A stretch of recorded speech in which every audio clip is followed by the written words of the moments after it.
After the verdict, the reckoning. What now for US race relations following the George Floyd murder trial?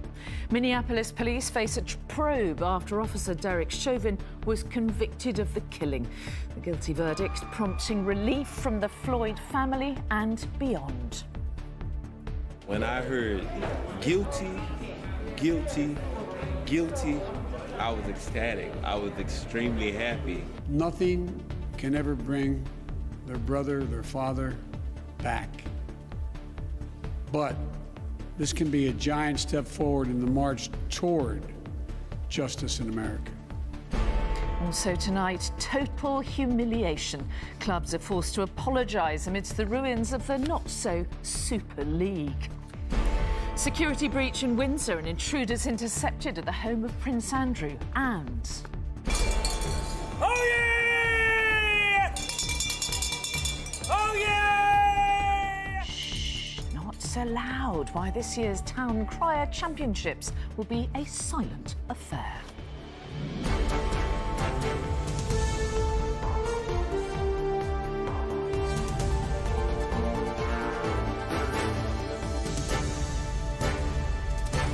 This is the ITV Evening News with Mary Nightingale. Good evening. A sense of hope and deep introspection are being felt right across the United States tonight after a white police officer was convicted of the murder of George Floyd. Thoughts are now turning to how policing methods and attitudes should change, with President Biden leading the calls for reform and announcing an investigation into practices in Minneapolis. George Floyd's family also spoke of their relief that justice had, in their words, finally been served. Our US correspondent Emma Murphy is in Minneapolis for us tonight. Emma. Well, on the day that Derek Chauvin was convicted of killing George Floyd, 5 other Americans lost their lives at the hands of police officers, some of the 1,000 who die in that way every single year. Hardly surprising, then, that policing and race relations are very much the national focus here now. And the Attorney General has said that policing policy, particularly here in Minneapolis, is going to be subject to investigation. All rise for the jury. And so he stood for the judgment of his peers. Members of the jury, I understand you have a verdict. The envelope which would determine the future of Derek Chauvin and much of this country. Unintentional second-degree murder while committing a felony, find the defendant guilty. It could not have been clearer. Darting eyes, the only reaction to 3 guilty verdicts. For the family, it was a result they had hardly dare hope for. Right now, I'm extremely happy. The relief of the present is now coupled with a determination for the future and an impetus for change. When I heard guilty, guilty, guilty, I was ecstatic. I was extremely happy because I knew justice has been served. Bro, look, well, you should check on him. He's not responsive right now. The family have relived George Floyd's death through hours of footage. Those who were there at the time and tried to intervene relive their powerlessness every day. No, bro, look at him. He's not responsive right now. At the time, I just felt like I wasn't being heard, you know. I felt like he was unhuman at the moment, or he is unhuman, and that he just had no remorse for another human being pleading for George's life and safety. Such is the impact of this case, the president called the family to offer his support. We're all so relieved, not just one verdict, all 3, purely on all 3 counts. Before pledging, though not promising, change. I can't breathe. I can't breathe. Those are George Floyd's last words. We can't let those words die with him. Thank you. Derek Chauvin will be sentenced in a few weeks, beginning his detention as this country once again reckons with policing and racial inequality. Emma Murphy, ITV News, Minneapolis. Well, emotions were running high on the streets of Minneapolis when those verdicts came in. It sparked a new expectation that race relations could and should improve. But around the same time, a black teenager was shot dead by police in Ohio. So can change come quickly enough? This report from Rohit Katru shows the moments leading up to that shooting. This is where George Floyd gasped for air, and where 11 months on, his supporters prepared for disappointment. But as the verdicts came through, something changed.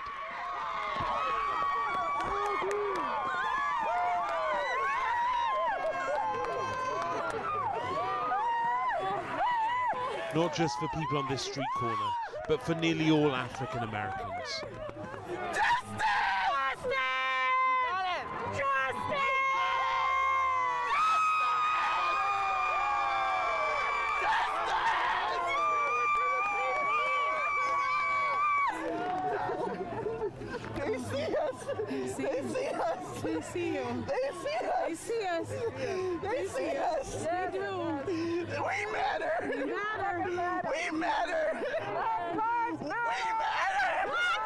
Many saw this as a verdict on the United States itself.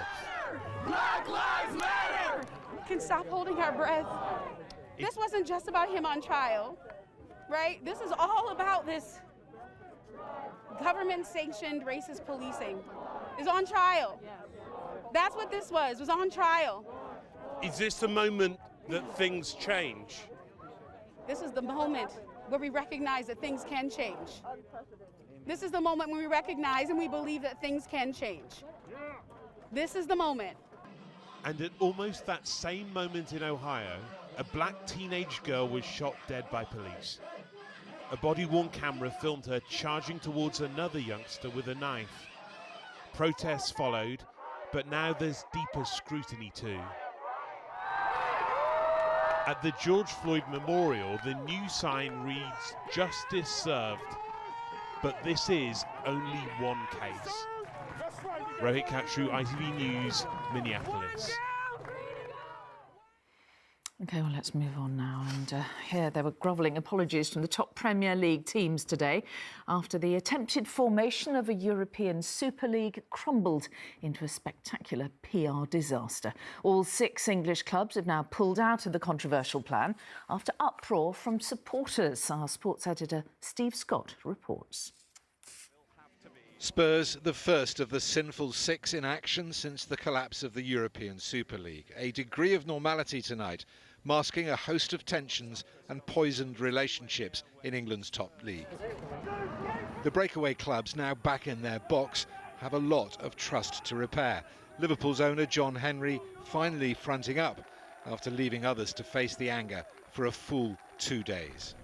I want to apologise to all the fans, supporters of Liverpool Football Club for the disruption I caused over the past 48 hours. Goes without saying, but should be said, that the project put forward was never going to stand without the support of the fans. Manchester United's American owner Joel Glazer has also apologised. In an open letter he said he's committed to rebuilding trust with fans. Brighton's players didn't disguise their thoughts on the money-grabbing scheme last night. Today their boss told me events this week should make the rebel clubs more reticent. The one thing that probably was underestimated over the last few days is that the Prime Minister, Prince William, football fans across the country, politicians of all parties, newspapers of all types, reacted as negatively and as ferociously as they did. I think that's a pretty big deterrent to this happening again, certainly anytime soon. The government is using the moment to shape change. More fan influence and even a new regulator are just 2 of many new options on the table. They've got some making up to do to their own fans, but we're not going to let this go. I announced a fan-led review that's going to look at a number of things: the finance of football, the governance and the fan experience, because we've got to use this as a moment to move forward and improve the game. Ramifications for the Big 6 are inevitable. Already their places on key Premier League committees are under threat. The storm may have blown over, but it will take some time to clear up the devastation in its wake. Steve Scott, ITV News. A former prisoner who helped apprehend the Fishmongers Hall attacker has told a court how he urged police to open fire. This footage shows the moment John Crier left the hall with a fire extinguisher, which he used to help restrain Usman Khan. Another man, Darren Frost, also helped by jabbing the attacker with a narwhal tusk. 3 men restrained Khan, who killed 2 people during the attack near London Bridge in 2019, before he was shot dead by police. A survivor of the Grenfell Tower fire today accused the building's managers of covering up fire risks at the block. Edward Daffan, who lived on the 16th floor, told the inquiry into the disaster that safety concerns were repeatedly ignored. Mr Daffan was part of a residents' group who warned about a catastrophic event just months before the fire. Sejal Crier has more. A couple of minutes later, I heard someone shouting out on the landing, like, "Fire, fire." Just hours before this interview, Eddie Daffan had escaped his 16th floor flat in a burning Grenfell Tower. A neighbour of mine from downstairs phoned me and he said, "Look, you need to get out of the building." A fire he foresaw just months earlier as a Grenfell resident who was campaigning for safety in the building, writing in a blog to residents that only a catastrophic event will expose the ineptitude and incompetence of our landlord and bring an end to the dangerous living conditions. That landlord was the Kensington and Chelsea Tenants Management Organisation, or TMO, entrusted to manage Grenfell Tower and keep its residents safe. But today, at the Grenfell inquiry, Mr Daffan accused it of being driven by pure self-interest. When I say abuse, that's what it felt like, living under the TMO.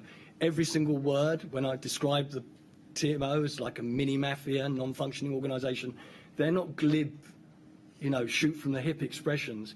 Mr Daffan said in the years before the fire, he'd raised multiple complaints about fire safety, including concerns over an evacuation plan in the event of a fire and worries over defective fire doors. But he said he and fellow residents were treated with hostility and contempt.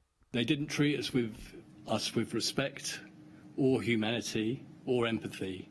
And if they had done, we wouldn't be sitting here now.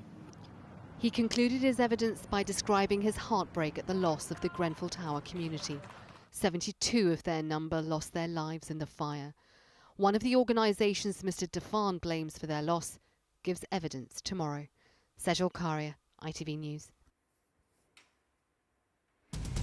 Still to come in the ITV Evening News, the big rewards on offer for British tourists hoping for a summer trip to Europe. Plus, the National Town Criers Championship Contest.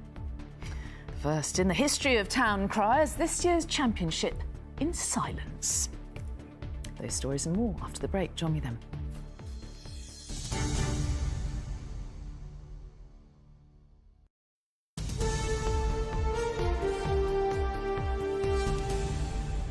Hello again, welcome back. Holidays abroad this year are still far from certain, with travel restrictions in place until at least next month. But already several European countries are relaxing rules and offering state-funded discounts, hoping to tempt British tourists to their shores. As our Europe editor James Mates reports. If you're desperate for a bit of this, for a summer swimming in turquoise seas and evenings dining outdoors in a Greek taverna, then there is some good news. Across the Mediterranean, the locals are even more desperate for you to come.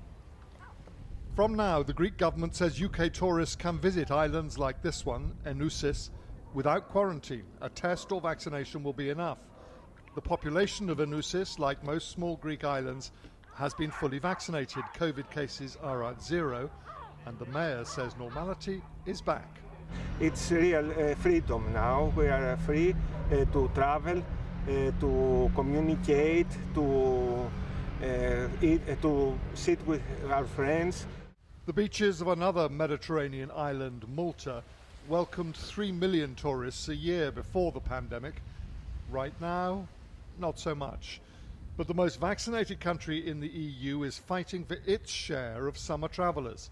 Stay in a top-end hotel like the Phoenicia in Valletta, and the Maltese government will give you €200 off, perhaps just an opening shot in a summer battle for tourists. It is going to be a a war of the destinations, I think, over summer. So, you know, from a marketing campaign, I think that, you know, every country needs to think about what they can do.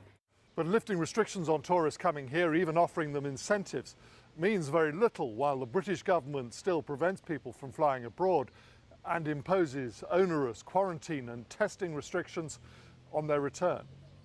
The Maltese government, among others, are lobbying London hard. We are at the moment in bilateral discussions with the British government, together with the help of the British High Commissioner here in Malta. So we are quite confident that we will surpass that as well. You are urging the British government to let people go on holiday this summer? Yes, although we need to ensure that it remains safe. Obstacles still stand in the way of a summer getaway this year, but if they are overcome, there will be a great welcome and some great deals on the beaches of southern Europe. James Mates, ITV News, Malta. Other news now, the Prime Minister has defended a text message exchange with businessman Sir James Dyson about the tax status of his employees.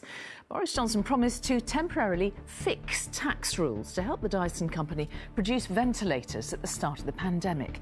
Labour said it was evidence of sleaze and cronyism, but Mr Johnson said he would make no apology.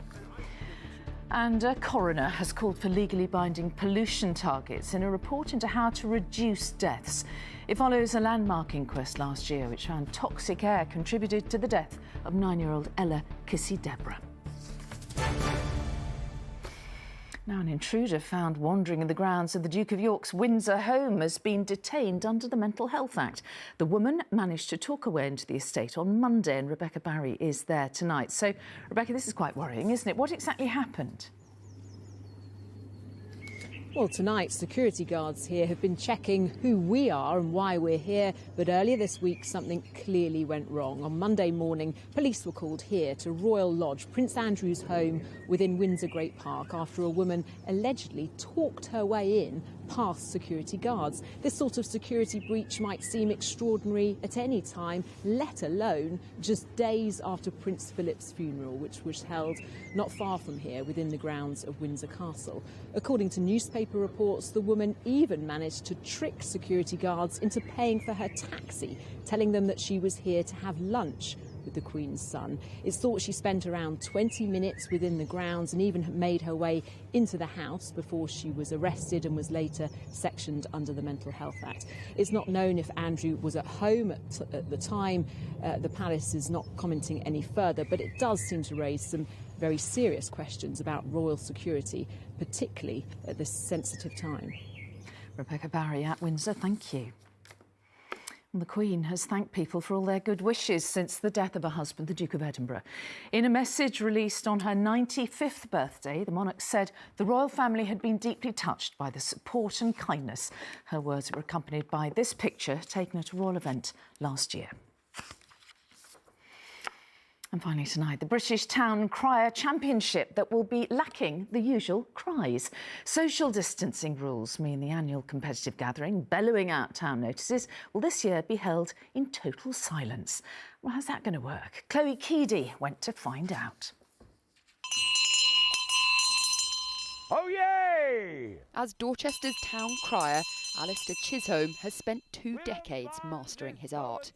10 times national champion, he knows just how to make himself heard. Sacked when the Romans came! But to win at next month's British Town Crying Championships, he'll have to keep quiet. Because of COVID, contestants must submit their cries written down. It's odd, isn't it? It is definitely odd. And although we're not getting together, and, you know, company and conviviality and being sociable is a hugely important part of the world of town crying. So we miss out on that, but at least we're doing something. Town crying competitions have been held across the UK for decades. Traditionally, contestants are scored, amongst other things, on their volume. And so COVID presented the judges with a problem. It's difficult to do a competition from a video because you could say, right, well, you've got to film your cry from 10 feet away, but who's to say that they didn't do it at 6 feet, 12 feet, whatever? So, Alistair, what are your tactics? How are you going to win? At the end of the day, we don't come out with, you know, world-shattering news the way we did maybe 200, 300 years ago. So people have to be persuaded, to listen, and a little bit of rhyme never goes astray. Dorchester! It'll be up to the judges to decide whether those rhymes resonate as much as that voice. God save the Queen! Chloe Keedy, ITV News, Dorchester. And that is it for now. Raggy's here with news at 10, but from me and all the team here, bye-bye.